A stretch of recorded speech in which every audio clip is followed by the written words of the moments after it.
एक शहर में एक गरीब बूढ़ा ब्राह्मण अपनी पत्नी और सोमदत्त नाम के एक पुत्र के साथ रहता था। सोमदत्त प्रतिदिन राजा की लड़की को कथा सुनाने जाया करता था। वहाँ से दक्षिणा में जो मिलता उसमें ही वह अपने परिवार का पालन पोषण करता था। एक बार भाग्य और लक्ष्मी एक दूसरे से अपने आप को बड़ा बताने लगे। आपस में कोई निर्णय न होने पर दोनों ब्रह्मा जी के पास गए। ब्रह्मा जी ने खुद बुरा न बनते हुए कहा, मेरे पास इसका उत्तर नहीं है, चलो मैं तुम्हारे साथ विष्णु जी के पास चलता हूँ। तीनों ने विष्णु जी के पास पहुंचकर भाग्य और लक्ष्मी में कौन बड़ा है यह प्रश्न किया। विष्णु जी ने भी ब्रह्मा जी की तरह बुरा ना बनते हुए उत्तर ना देकर अपने साथ लेकर शिव जी के पास पहुंचकर उपरोक्त प्रश्न पूछा। शिव जी ने भी कोई उत्तर ना देकर कहा कि चलो पृथ्वी पर चलकर इस प्रश्न का उत्तर मालूम करते हैं। पांचों देवी देवता ने साधु का वेश धारण कर पृथ्वी पर उपरोक्त ब्राह्मण के घर पहुंचकर अलख जगाई और कहा कि हम रात्रि में भी आपके घर पर ही विश्राम करेंगे। इस पर ब्राह्मण पुत्र सोमदत्त ने अतिथि देवो भव ऐसा विचार कर कहा, महाराज, मेरे घर में दक्षिणा में मिले दाल भात आदि से हम तीनों के भोजन की पूर्ति होती है, अतः मैं एक समय के भोजन की व्यवस्था कर सकता हूँ। साधुओं ने उसे एक बर्तन देकर कहा कि वह दाल भात इस बर्तन में बनाओ तो हम सबका दोनों समय का भोजन बन जाया करेगा। इस प्रकार उस बर्तन में बने भोजन से दोनों समय के भोजन की पूर्ति हो गई। अगले दिन प्रातः में सोमदत्त जाने लगा तो एक साधु ने पूछा, तुम कहाँ जा रहे हो? उसने कहा, मैं राजा की लड़की को कथा सुनाने जा रहा हूँ। साधु ने कहा, तुम कथा सुनाने के बाद राजा की लड़की से पूछना कि तुम किस अभिलाषा की पूर्ति हेतु कथा सुनती हो। सोमदत्त ने कथा सुनाने के बाद उपरोक्त प्रश्न पूछा। राजा की लड़की ने कहा, मैं इस अभिलाषा से कथा सुनती हूँ कि मुझे ऐसा वर मिले जिसकी चर्चा सभी की जुबान पर हो, उसके माथे पर चांद और सूरज की रोशनी हो तथा वह भाग्य का ऐसा धनी हो कि उसके कदमों में लक्ष्मी थिरकती हुई हो तथा ऐसी बारात हो जैसी किसी ने अब तक ना देखी हो। वापस आकर उसने साधुओं को लड़की के उत्तर से अवगत करा दिया। अगले दिन प्रातःकाल में जब वह कथा सुनाने के लिए जाने लगा तो साधुओं ने कहा कि बच्चा, आज फिर वही प्रश्न करना, वह फिर तुम्हें कल वाली बातें बताए तो तुम तुरंत यह कहकर आ जाना कि जैसा पति तुम्हें चाहिए वैसा केवल मैं ही हूँ, यह कहकर भाग जाना। सोमदत्त ने कहा, हे साधु महाराज, कहाँ एक मैं गरीब ब्राह्मण जिसका घर उसकी दी हुई दक्षिणा पर चलता है और कहाँ वह एक राजा की पुत्री। राजा मुझे और मेरे परिवार को मृत्यु दंड देकर मौत के घाट उतार देगा, अतः मैं ऐसा नहीं करूँगा। साधुओं ने कहा कि ठीक है, हम तुम्हें परिवार सहित अभी अपने श्राप से भस्म कर देते हैं। साधुओं को आश्वासन देकर कथा सुनाने चला गया। कथा सुनाने के बाद सोमदत्त ने कहा कि कल वाले प्रश्न के अनुसार जैसा वर तुम्हें चाहिए वैसा वर मैं ही हूँ। ऐसा कहकर वह फिर वहाँ से भाग आया। राजा की पुत्री को एकदम बहुत आघात पहुँचा। उसने दासी के द्वारा अपने पिताजी को बुलाकर सब बातें बताई। राजा ने आश्वासन दिया कि उस उद्दंड ब्राह्मण को इसकी सजा मिलेगी। राजा ने तुरंत अपने मंत्रियों से विचार विमर्श किया। एक वरिष्ठ मंत्रिनी ने कहा कि उसने अपराध तो फांसी दिए जाने वाला किया है, परंतु वह एक ब्राह्मण है, उसे फांसी देने पर एक ब्रह्म हत्या का पाप लगेगा। कुछ ऐसा किया जाए कि वह दंडित भी हो और ब्रह्म हत्या का पाप भी ना लगे। काफ़ी विचार विमर्श के बाद तय हुआ कि शादी का निमंत्रण पत्र कुछ शर्तों के साथ भिजवाया जाए। राजा ने शर्तों वाला निमंत्रण पत्र लिखवाकर हलकारे के हाथों सोमदत्त के पिताजी के पास भेज दिया। उधर सोमदत्त ने घर पहुंचकर साधुओं को बताया कि आपके कहे अनुसार कहने पर राजकन्या बहुत क्रोधित हो गई थी। अब बहुत शीघ्र ही फांसी का संदेश पहुंचने वाला है। कुछ समय के बाद हलकारा निमंत्रण पत्र लेकर पहुंच गया।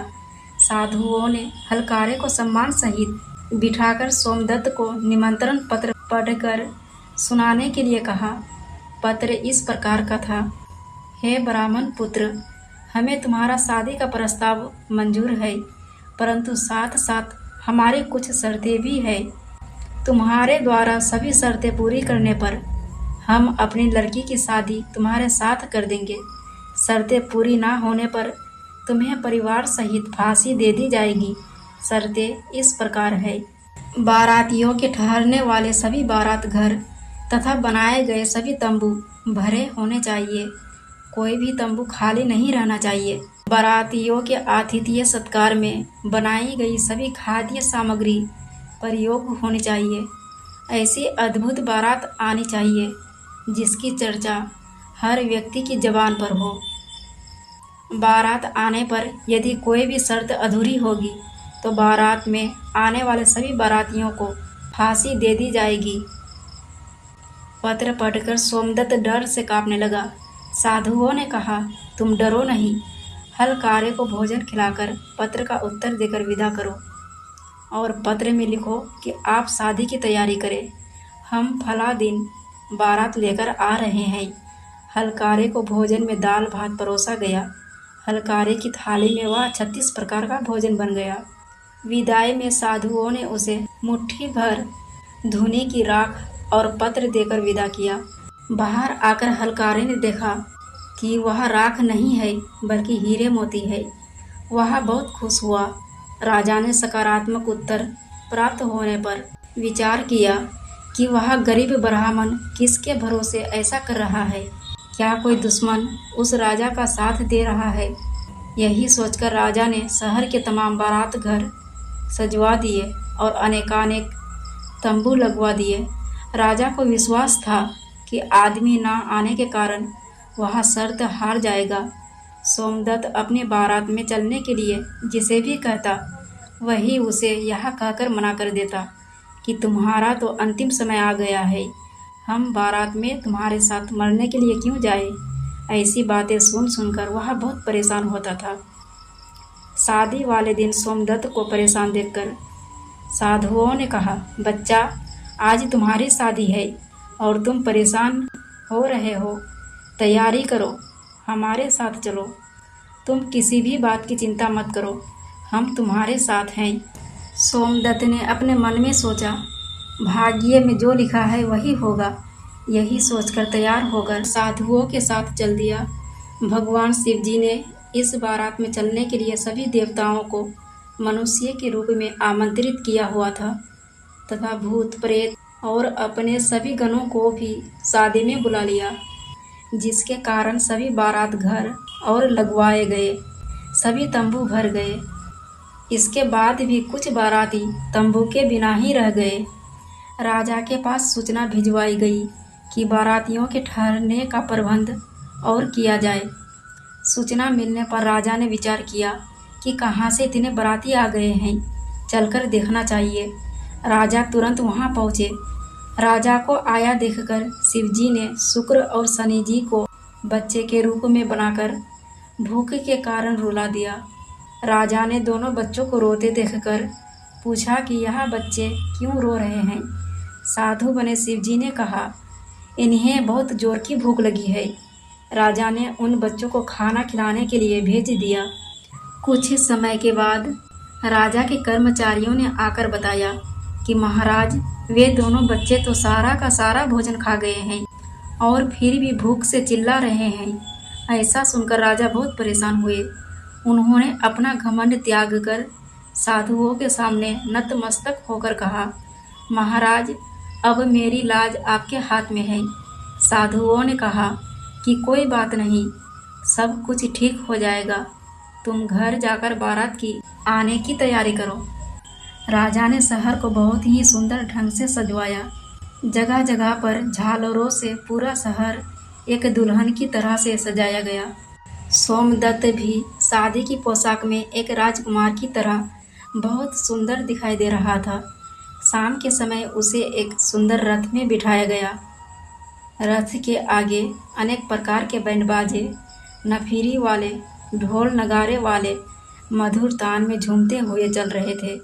दूल्हे के मस्तक पर सेहरे को चांद और सूरज से सजाया गया। बाराती हाथों में नोट लेकर एक दूसरे पर न्योछावर कर इधर उधर उड़ा रहे थे। बारात के विहंगम दृश्य को देखकर आपस में कहने लगे कि इस गरीब ब्राह्मण के भाग्य को तो देखो। इसके मस्तक के सेहरे पर चांद, सूरज और चारों तरफ इस प्रकार धन उड़ाया जा रहा है मानो किसी बहुत बड़े राजा की बारात निकल रही है। ऐसी बारात हमने अपने जीवन में कभी नहीं देखी और ना आगे देखने की उम्मीद है। यह भाग्य का बहुत ही धनी है। पब्लिक की इस प्रकार की बातों को सुनकर ब्रह्मा जी, विष्णु जी तथा शिव जी ने भाग्य और लक्ष्मी जी से कहा कि देखो, तुम्हारे प्रश्न का उत्तर पब्लिक दे रही है, अतः मनुष्य को फल की इच्छा न करते हुए कर्म करते रहना चाहिए। मनुष्य को समय से पहले और भाग्य से अधिक कुछ भी नहीं मिलता। दोस्तों, वीडियो अच्छी लगी हो तो प्लीज़ चैनल को लाइक और सब्सक्राइब करना ना भूलें। फिर मिलेंगे दोस्तों अगली कहानी के साथ। तब तक के लिए जय श्री कृष्णा।